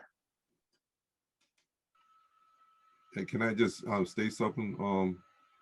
That what Mr. Waldrop is saying is a common feeling for people of color. Of course, I feel a little different, but I still know what's going on. But that's a common feeling that I don't think needs to be overlooked. It doesn't need to be somehow it needs to be addressed to where people of color should not feel that way, especially in the village of Southampton or with the police in general. We just should not have to feel it, but that is common feeling with people of color, that we don't feel comfortable with the police. And even when a police officer pulls us over for the right reason, we're still not comfortable, because we don't know if this police officer was really doing it for the right reason, or was he doing it because of the color of my skin. And so I think what he's saying really needs to be addressed in some kind of way, because he represents a whole lot of people that feel that way. He's not there by himself. He's not alone in that. And if I'm going to be on here, that's one thing I just want to make sure that those issues are addressed and not just swept on under the table. They're addressed, and we figure out how do we deal with that, because there's not a white male on here that could ever feel what myself or Mr. Waldrop would ever feel when we're pulled over by the police. Listen, I told you I do a program on Thursdays, and we have a retired white lieutenant on there. He said I never felt what you guys felt. When he said that, I said he's absolutely right. He's never felt what we felt. He said, when I get pulled by the police, I just expected them to say what they have to say and let me go. Well, that's not how we feel. We don't know where it's going. We don't know what's going on after the stop. So it's a real issue. Mr. Waldrop? It's just common sense when you pull over someone to say, hey, do you know why I pulled you over? I mean, but the first sentence out of his mouth was, where are you going? To me and my wife. Now, if there were 4 guys in the van, maybe I can understand. But maybe there's more to the story that I did not understand. Maybe there had been some break-ins around in that neighborhood. I don't know. But I have a business in the neighborhood. I don't want to cause any problems, but I feel very insulted by the police officers' lack of common sense. With everything going on, to ask a couple, where are you going? How do you get your customers? I don't think any of the white board members on here have ever been pulled over to ask, where are you going? And legally, legally, it's a free country. Okay? How do you get your business was a question. Where do you find your customers? Now, maybe this is standard practice, but again, I think that was very ill timing of the police officer. And thank you. ADA Patricia Brasco. Okay. All right, so I'm off, you can hear me? I'm off muted. Okay, so I was just stopped with my daughter. And I happened to have been in a hurry too. I was speeding, and the first thing the officer asked me was, "Where are you going?" Now, for me, I was speeding. And I was in a New York license, my car, I was in Ohio, but that was the very first question that the officer asked me. And I think he was asking me that question with my daughter because he was determining to maybe going to take that in his discretion as to why I was speeding. So I have been asked that question, and it was just 6 days ago. So sometimes police officers have reasons for asking you where you were going, but I'm certainly, I didn't feel like I was afraid because it was I was afraid of getting a ticket. So my experience was a little different, but he did ask me, "Where are you going?" And I answered him, and because I was trying to get out of a ticket. So that's all I have to add, because that just happened to me a few days ago. That's it. Willa. Raised this last time, but I was wondering if we keep, if the department keeps statistics on traffic stops, for example, and to try to determine whether there is racial profiling or bias exercised in who's stopped and in, arrest situations. And if we're not doing that, can we hire, an outside person that specializes in that reviews the department to see, what those statistics are so that we can evaluate? And the standing committee that I keep bringing up that I think is important that might meet periodically could, follow up on that. Because we're talking about this, based on personal experiences, which are important, the anecdotal, but there's also the statistical aspect of how are we doing and keeping ourselves honest with, actually reviewing that. And so, can we find a budget line for that if we're not doing it? What are we doing now? And do we have information? Could the chief speak to, do we keep any records of that? How many complaints, if any, have there been about bias, et cetera? So I'm wondering about those questions. Yeah. And I guess I'm also sitting here learning from all of you because you all have expertise in your areas. And my question is there a list of questions that the police are supposed to ask? Do they ask everyone the same questions? Do they choose to at their own discretion what they're going to ask? Just as clarity as a civilian. Chief. That depends on the circumstances of the stop. And every officer is different, just like every person is different. There's a general set of, you get trained on how to do a traffic stop, but, if there's a particular set of circumstances that the officer wants to ask about, they're going to ask about it. I think most people would prefer that they engage you in some conversation rather than just take your license and registration, walk away and come back and drop a ticket in the window. I think I would like an opportunity to talk to the police officer who wanted to talk to me.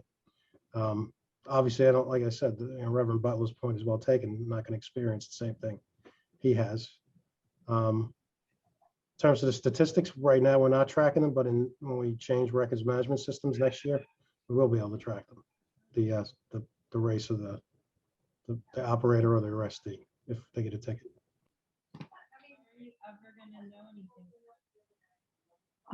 Mr. Waldrop. Yes, ma'am. Your hand is up.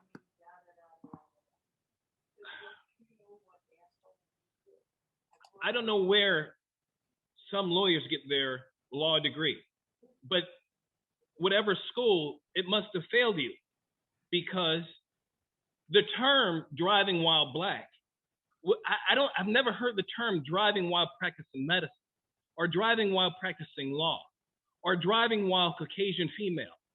So again, that just shows a lack of common sense after everything that went on last year all around the country. The whole reason the governor started this whole program is to try to fix something, but how can it be fixed when there's even a lack of acknowledgement? It's this whole thing is, for me, is an exercise of futility and a waste of my valuable time. And I don't think I'll be, the next time I get pulled over in Southampton, or if my nephew is doing a delivery for me, I'll tell him that I'm sorry, I'm looking for my lost cat. And then I'll get a pleasant response. Thank you. Well, I don't know, no one, listen, I hope you do not feel it's a waste of your time, because your input is valuable.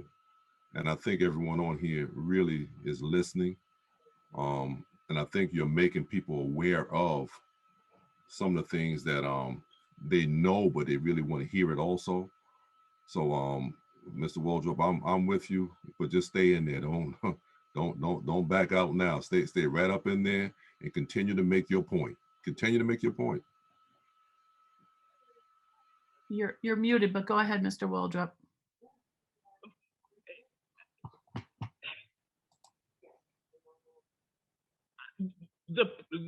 Our encounter, we were both left speechless.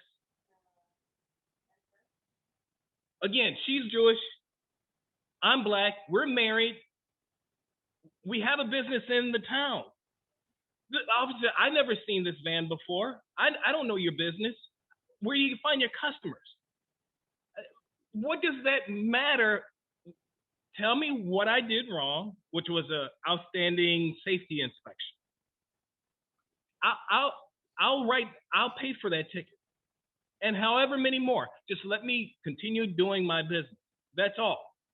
Now here I am when I should be working, and people are telling me, well, I was pulled over while I was speeding, and I was asked, where am I going? Well, I was not speeding.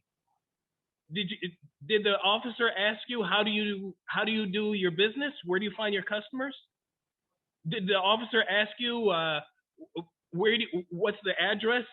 I don't think residents or other business owners in the town would have my same experience. And that's all. And I no thank you. I will not be going to the police department to make a complaint on that officer. No thank you. Hopefully it just won't happen again.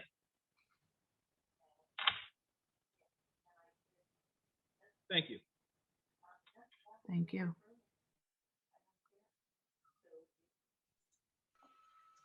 Kat, I don't see anybody else raising their hand on this particular topic. Do you? I don't. Okay.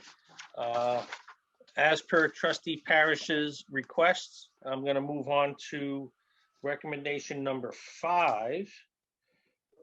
Let me just, I'm making a note to myself. And I will read that. And this is actually a wholly new recommendation that was added to the most recent draft that was circulated yesterday. And it reads, related to training, the police department wants to ensure that personnel are healthy in mind and body. The chief reports that there is a peer support group that is made up of members of the police agencies on the east end of Suffolk County in which the department participates. The village also participates in the Suffolk County Employee Assistance Program, EAP, which is already in place and available to department personnel. Action step, make members of the department more aware of the assistance programs available to them. Does anybody on the committee have any comments or concerns?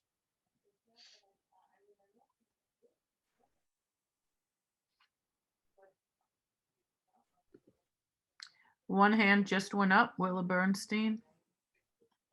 Very Oh, good. that seems like a great idea. So I'm all for that. I didn't think that was at all controversial. You know, it sounds like something we should do. On just back briefly to you know, Mr. Waldrop and the concerns that he raised. I wonder what the training is if there is a routine stop, such as an expired registration, you know, which a lot of people are stopped for, speeding, things like that, about what kind of investigatory questions should or should not be asked in that situation. I know, you know, the chief said it has to do with the individual officer, but, you know, are there guidelines for that? And if not, can we develop an ethos, you know, within the department about, you know, how people are treated on those kind of minor, you know, and major, you know, stops, such as the NYPD, you know, PD in their recent report, which was in response to a lawsuit, put in their guidelines, you know, there should never be retaliation upon arrest. So if somebody, you know, whatever they do, if they're under arrest, a police officer should never retaliate against somebody who's in custody, which, you know, is an important reform and guidelines. So do we have that in place? And then can we come up with guidelines for interactions, you know, on you know, traffic stops and other minor infractions that make it beyond the, you know, personality of a police officer, but can that be part of the training? And if it's, you know, not part of Suffolk County training, can it be our own department's training? Because I think that would go a long way to, you know, if we could change some of the ethos, or if, you know, police officers had an obligation to report, you know, to the department itself, to you, the chief, yourself, you know, if they witnessed other officers behaving in a way that they thought was racist or whatever, instead of, you know, if there is any kind of ethos about silence, there could be the opposite that's promoted in our department. Is that possible? Yeah, any kind of training is possible.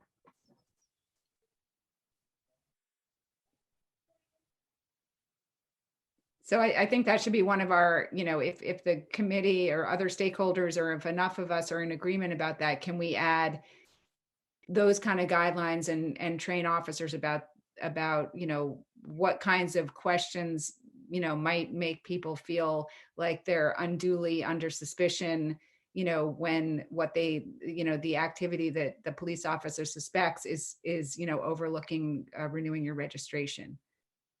You know, something like that, because that is, you know, that undermines trust. Like, you know, and it's obviously very, very upsetting for people. So, you know, so can we add that? And, you know, is there anything being done to discuss those kind of things now? Because that's something that there's a much greater awareness around, you know, at the moment, not only facing, you know, very serious risks of traffic stops, sometimes where there's bias and things escalate, but also just feeling under suspicion because of the color of your skin, or because of, you know, any other thing that's not, you know, a reason to be targeted differently or treated differently.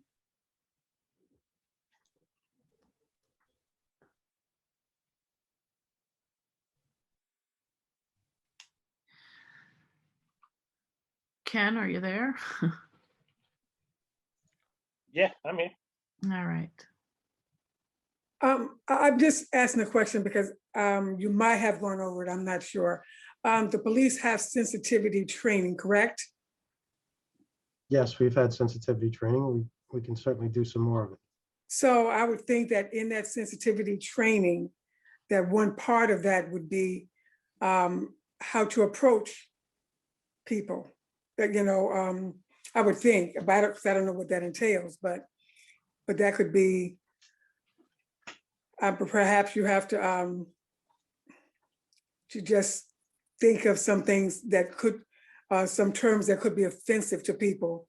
And because, like, if the police are there to help, and we want to build relationships, regardless of what the situation is, but certainly if it's just a traffic situation, that perhaps there could be a different approach to people, and perhaps that could be a part of the sensitivity training if it hasn't been done so.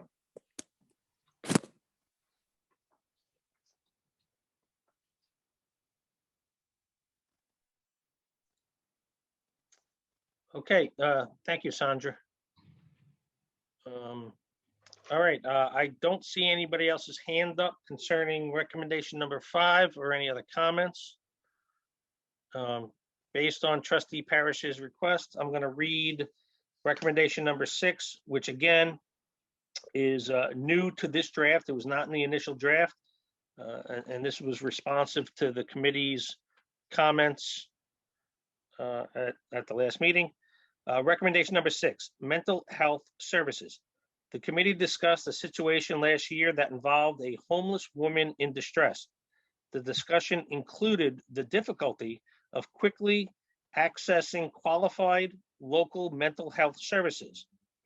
The action plan reads, Village to work with the Suffolk County Village Officials Association, SCOVA, to encourage mental health programs to open in the area hospital. Ongoing training of police department personnel in the area of mental health issues will be conducted.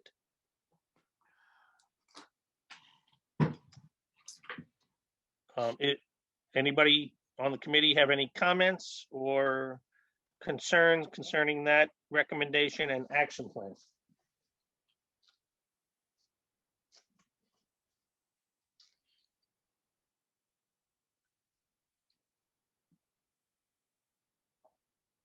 Okay, well, thank you very much. I think everybody recalls the conversation we had about that at the last meeting, and some of the concerns with having police department personnel having to leave the jurisdiction of the village, 2 people at a time, which depletes resources within the village in order to get this. But I believe the general consensus was on that specific issue that took place last year, that there was the individual committee member who brought it up expressed gratitude towards the police department's handling of the situation. But we did discuss the difficulty with and the time and energy expended to get that person the help that they need. But I think based on everybody's lack of comment on this recommendation, it looks like everybody's in favor of that particular action plan. So that's great. That was the last recommendation in this particular draft. Does anybody have any other recommendation or action plans that they would like to see incorporated that has not been discussed already?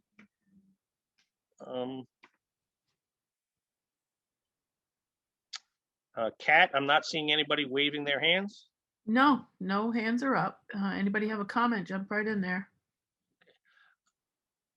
All right, I'm going to defer to the co-chairs, who is who are Trustee Mark Parrish and Trustee Joseph McLaughlin. Gentlemen, what's your pleasure at this point? If there are any more comments that the stakeholders want to, we'd be more than happy for them to share them. If not, we do have a meeting tomorrow, and Ken, you can get all these comments organized and get them in the Dropbox, and we'll be having more opportunities to speak tomorrow night. Trustee McLaughlin? I agree. I also would like to say, if the committee can rank these recommendations from what they want to see, from the best to worst, and what they want to see done more faster, I think that would be a good thing. So I'm looking forward to hearing you all again tomorrow, and hopefully we can get some more participants. And but please think about these recommendations. You all worked very hard on them, and I wanted to see again a ranking from most urgent to least urgent. So that's my suggestion. Thank you, Trustee. with that said, if nobody has anything else to add, I guess we can close this meeting and we will see everybody tomorrow. Thank you for your participation. Thank you and good night. Thank you, everybody.